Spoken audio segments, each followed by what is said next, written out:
ನಮಸ್ಕಾರ ಪ್ರೀತಿಯ ವೀಕ್ಷಕರೇ, welcome back to government jobs news Shashikala YouTube ಚಾನಲ್ಗೆ ಸ್ವಾಗತ. ಇವತ್ತಿನ ಉದ್ಯೋಗದ ಮಾಹಿತಿ ಈ ರೀತಿಯಾಗಿದೆ. ಕರ್ನಾಟಕ ರಾಜ್ಯ ಮಾಲಿನ್ಯ ನಿಯಂತ್ರಣ ಮಂಡಳಿ ಇಲಾಖೆ ನೇಮಕಾತಿ 2025 ಇಲಾಖೆಯಲ್ಲಿ ಅಗತ್ಯವಿರುವ SDA ಮತ್ತು FDA ಹುದ್ದೆಗಳಿಗೆ ಸಂಬಂಧಿಸಿದ ಅಧಿಸೂಚನೆ ಹೊರಬಿದ್ದಿದೆ. ಕರ್ನಾಟಕ ರಾಜ್ಯ ಮಾಲಿನ್ಯ ನಿಯಂತ್ರಣ ಮಂಡಳಿಯ ಅಧಿಸೂಚನೆಯಲ್ಲಿ ನೀಡಲಾದ ಮಾಹಿತಿಯನ್ನು ಈ ಕೆಳಗಿನಂತೆ ವಿವರಿಸಲಾಗಿದೆ. ಪ್ರತಿದಿನ ಉದ್ಯೋಗದ ಮಾಹಿತಿ ಪಡೆಯಲು ನಮ್ಮ ಟೆಲಿಗ್ರಾಮ್ ಚಾನೆಲ್ಗೆ ಜಾಯಿನ್ ಆಗಿ. ಇದರಲ್ಲಿ ಕೇಂದ್ರ ಮತ್ತು ರಾಜ್ಯ ಸರ್ಕಾರದ ಉದ್ಯೋಗದ ಮಾಹಿತಿ ನೀಡುತ್ತವೆ. ಇದೇ ರೀತಿಯ ಉದ್ಯೋಗದ ಮಾಹಿತಿಯನ್ನು ಪಡೆಯಲು ನಿಮ್ಮ ವಿಡಿಯೋ ಕೆಳಗಡೆ ಕಾಣುವ ಕೆಂಪು ಬಣ್ಣದ ಸಬ್ಸ್ಕ್ರೈಬ್ ಬಟನ್ ಮೇಲೆ ಕ್ಲಿಕ್ ಮಾಡಿ, ಹಾಗೆ ಅದರ ಪಕ್ಕದಲ್ಲಿ ಬರುವ ಬೆಲ್ ಐಕಾನ್ ಮೇಲೆ ಪ್ರೆಸ್ ಮಾಡಿ. ಇಲಾಖೆ ಹೆಸರು ಕರ್ನಾಟಕ ರಾಜ್ಯ ಮಾಲಿನ್ಯ ನಿಯಂತ್ರಣ ಮಂಡಳಿ.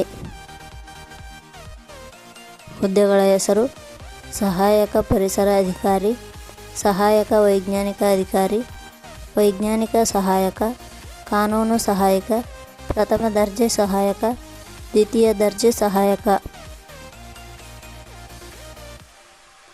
ಒಟ್ಟು ಹುದ್ದೆಗಳ ಸಂಖ್ಯೆ. ಕರ್ನಾಟಕ ರಾಜ್ಯ ಮಾಲಿನ್ಯ ನಿಯಂತ್ರಣ ಮಂಡಳಿ ಇಲಾಖೆಯಲ್ಲಿ ಒಟ್ಟು 152 ವಿವಿಧ ಹುದ್ದೆಗಳು ಖಾಲಿ ಇವೆ. ಶೈಕ್ಷಣಿಕ ವಿದ್ಯಾರ್ಹತೆ.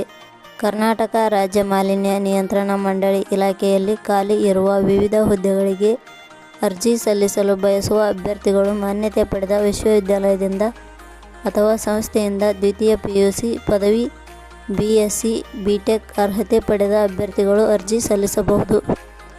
ಹುದ್ದೆಗಳಿಗೆ ಸಂಬಂಧಿಸಿದ ನೋಟಿಫಿಕೇಷನ್ ಲಿಂಕ್ ನಮ್ಮ ಟೆಲಿಗ್ರಾಮ್ ಚಾನಲ್ನಲ್ಲಿ ನೀಡಲಾಗಿದೆ. ಅಲ್ಲಿಂದ ಡೌನ್ಲೋಡ್ ಮಾಡಿಕೊಂಡು ಹೆಚ್ಚಿನ ಮಾಹಿತಿ ತಿಳಿದುಕೊಳ್ಳಬಹುದು. ವಯೋಮಿತಿ. ಹುದ್ದೆಗಳಿಗೆ ಅನುಗುಣವಾಗಿ ಕನಿಷ್ಠ 18 ವರ್ಷ, ಗರಿಷ್ಠ 35 ವರ್ಷ ನಿಗದಿಪಡಿಸಲಾಗಿದೆ. ವಯೋಮಿತಿ ಸಡಿಲಿಕೆ ವಿವರಣೆ. ಕರ್ನಾಟಕ ರಾಜ್ಯ ಮಾಲಿನ್ಯ ನಿಯಂತ್ರಣ ಮಂಡಳಿ ಇಲಾಖೆಯ ನಿಯಮಗಳ ಅನುಸಾರ ವಯೋಮಿತಿಯಲ್ಲಿ ಸಡಿಲಿಕೆ ಇರುತ್ತದೆ.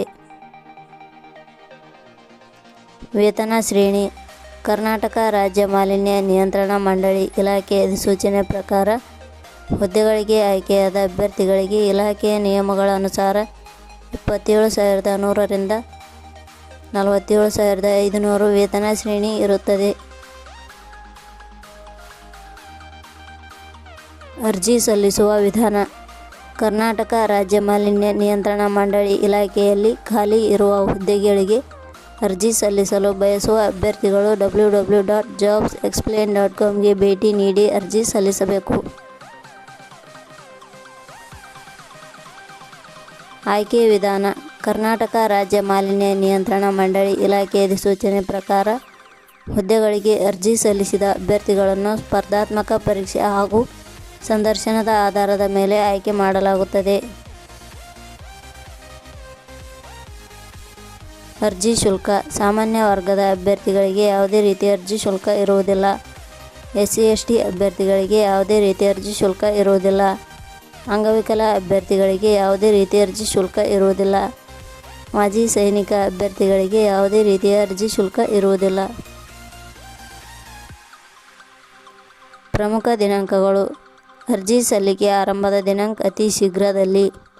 ಅರ್ಜಿ ಸಲ್ಲಿಕೆ ಕೊನೆಯ ದಿನಾಂಕ ಅತಿ ಶೀಘ್ರದಲ್ಲಿ. ಕೊನೆಯ ಪದಗಳು.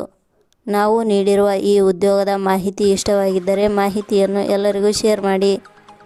ಧನ್ಯವಾದಗಳು.